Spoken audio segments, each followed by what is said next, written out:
இந்த உலகமே எப்படி இருக்குன்னா பஞ்சபூதத்தினால் படைக்கப்பட்டு மண், ஜலம், வாயு, ஆகாசம், அக்னி இதனால் படைக்கப்பட்டு இந்த உலகம் வந்துட்டுருக்கு.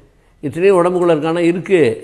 மூச்சு விடுறோம், காற்று இருக்குது, சரீரம் இருக்குது, இதெல்லாம் மண்ணிலே வந்தது. ஜலம் இருக்குது, நாக்கில் ஊறிண்டே இருக்குது. ஸ்பேஸ் இருக்குது, காதலெல்லாம் ஓட்டையெல்லாம் நிறையலாம் இருக்குது. அக்னி எங்கே இருக்குது? அகம் வைஸ்வானரோ பூத்வா. வயத்துக்குள்ளே ஜீரணம் பண்ணி அனுப்புறது.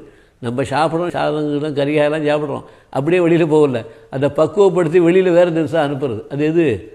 ஜாட்டர அக்னி. வயத்துக்குள்ளே அக்னி இருக்குது. ஆக பஞ்சபூதமும் நம்ம உடம்புக்குள்ளே இருக்குது. வெளி நெருப்புன்னா சுடுறது, இது சுடாமையே உள்ளுக்குள்ளே பக்குவப்படுத்தி வெளியில் அனுப்பிச்சுடுறது. ஆகையினால பஞ்சபூதத்தினால் வரக்கூடிய சிருஷ்டி இயற்கை. இது யாராலையும் மாற்றவே முடியாது. ஆகையினால இதுக்கு ஒத்து போய் வாழ்க்கை நடத்தினா பிரச்சனை இல்லை.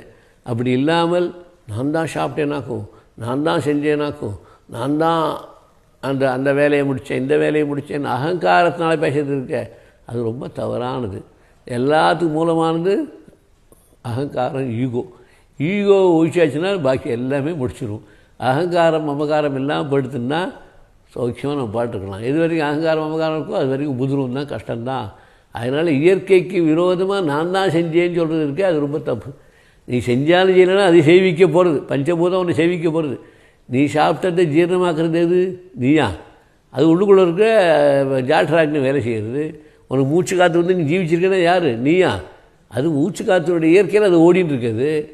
அப்படி அதாவது இயற்கையாக பஞ்சபூதங்களும் ஓடின்னு இருக்கும்போது நான் தான் செஞ்சேன், நான் தான் சாப்பிட்டேன், நான் தான் தூங்கினேன்னா அது இயற்கையான உடம்பு பசி பசினா தானாக படுத்துடுறது. அது உடம்பு பசி வந்துன்னா தானாக சாப்பிட போகிறது.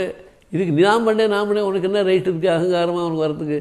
இந்த அகங்காரம் பண்ணுறது தான் ரொம்ப மோசமானது.